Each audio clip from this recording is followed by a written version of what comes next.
6 আসনে result sheet লেখা হয়েছে পেন্সিলে। সেখানে আমাদের প্রার্থী ছিলেন দাঁড়িপাল্লার ডক্টর আব্দুল মান্নান। রেজাল্ট শিটটা আমাকে দেখিয়েছে, কালকে আমি দেখেছি।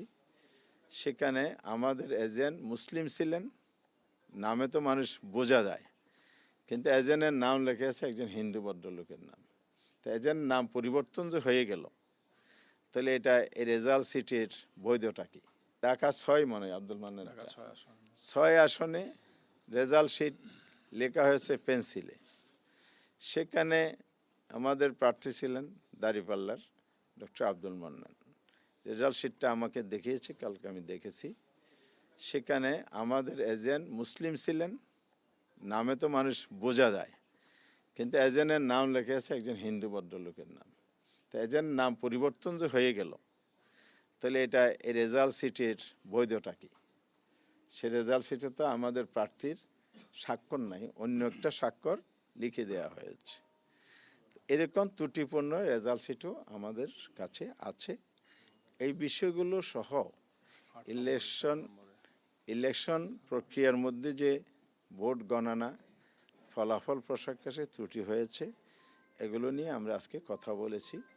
পার্টিকুলারলি 32টি আসন চিহ্নিত করা হয়েছে স্বল্প ভোটের ব্যবধানে, এখানে আমাদেরকে হারিয়ে দেওয়া হয়েছে, এটা আমাদের প্রার্থীদের বক্তব্য। সেখানে আল্লামা মামুনুল হক সাহেব, বাংলাদেশ খেলাফত মজলিসের যিনি প্রধান, জামায়াত ইসলামী সেক্রেটারি জেনারেল অধ্যাপক মিয়া গোলাম পরোয়ার আসন, ঢাকা 8 আসনে নাসিরউদ্দিন পাটোয়ারি, এই নামগুলো আপনারা জানেন, চিনেন, এই জন্য এগুলো বললাম। এই জন্য এই ধরনের আরও অনেকেই, যেগুলো আমরা তালিকা জমা দিয়েছি, কমিশনের কাছে বলেছি, এগুলো রিকাউন্টিং করা হোক, পুনর্গণনা করা হোক। এই চট্টগ্রাম 14 কর্নল অলি সাহেবের ছেলে ওমর ফারুক সাহেব, উনি এখানে উপস্থিত আছেন। ওনার অনেকগুলো এভিডেন্স উনি কমিশনকে শো করেছেন। দেশের মানুষকে প্রতিদিন সুরক্ষিত রাখার প্রত্যয় নিয়ে সেফটি কেবল সহ এলো সেফ সিলিং ফ্যান। উনি কি করেছেন, কি কমপ্লেন ছিল। এরপরে প্রার্থী ব্যালেট করার ক্ষেত্রে ঋণ খেলাফিদেরকে বৈধতা দেওয়া হয়েছে, দ্বৈত নাগরিকত্ব বৈধতা দেওয়া হয়েছে। এই বিষয়গুলো হলো মেজর বিষয় হিসেবে আমরা পেশ করেছি।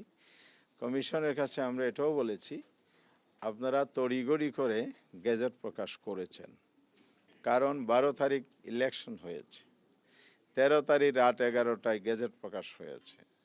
তাহলে একটা লোক পঞ্চগড় থেকে, টেকনাফ থেকে, কুতুবদিয়া থেকে এসে আবার 13 তারিখ কমপ্লেন দায়ের করতে পারেন নাই। তার 14 তারিখ হলে তিনি পারতেন। তার মধ্যে ওমর ফারুক সাহেব একজন, তিনি ওখানে জিজ্ঞেস করেছেন, বলে যে এখানে না, অর্থাৎ উপজেলায়। তার জেলায় গেছেন, রিটার্নিং অফিসার কাছে, বলে যে এখানে না। আবার উনি দৌড়ে আসছেন ইলেকশন কমিশনে, এখানে আসার পরও বলে যে গ্যাজেট হয়ে যাওয়ার কারণে সুযোগ নাই।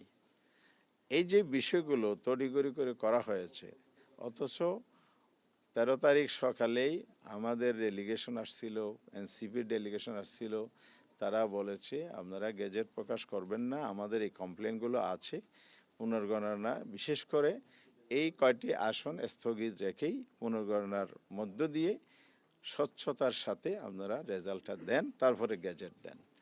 তো এখন প্রশ্ন তৈরি হচ্ছে, তড়িঘড়ি করার কারণ কি এটাই যে কমপ্লেনগুলো আসছে, সুতরাং এগুলো তাড়াতাড়ি করে ফেললে বেঁচে যায়। আমি জানি না, ওনাদের নিয়ত ভালো, ওনারা বলছেন, ওনারা স্বচ্ছতার সাথে করেছেন, সবই শুনেছি, কিন্তু আমরাও বলছি যে আমাদের কমপ্লেন আমরা দিয়ে গেলাম, আইনের দরজা খোলা আছে, ওনারাও বলেছেন, আমরাও আইনের প্রক্রিয়ার মধ্যে যাব। কিন্তু এখানে আমাদের রাইটটা যে ক্ষুণ্ণ করা হলো, এটা নিয়ে আমাদের প্রশ্ন রয়ে গেলে, এই কথা আমরা বলেছি। সেকেন্ড পয়েন্ট হচ্ছে নির্বাচনের আগে এবং পরে সহিংসতা যে হয়েছে সেটাই।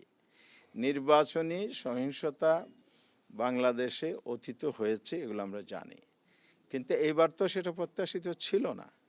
এই জায়গা থেকে বেরিয়ে আসার জন্য তো জুলাই অভ্যুত্থানে অনেক রক্ত ঝরেছে, জীবন দেয়া হয়েছে, এবং সেই জায়গাটা পুনরাবৃত্তি ঘটছে।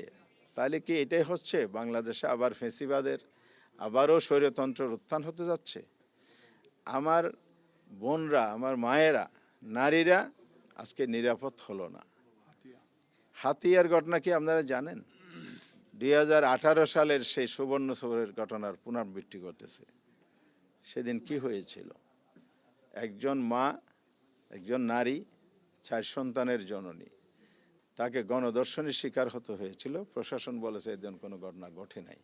হাতিয়া তো একই সুর বাজতেছে, তাহলে সেই স্বৈরাচারী আমলের সুর যদি এই সময়েই বাজে, তাহলে এখানে গুণগত পার্থক্যটা কোথায়? দেশ কোন দিকে যাচ্ছে, এইবার আমরা কনসার্ন।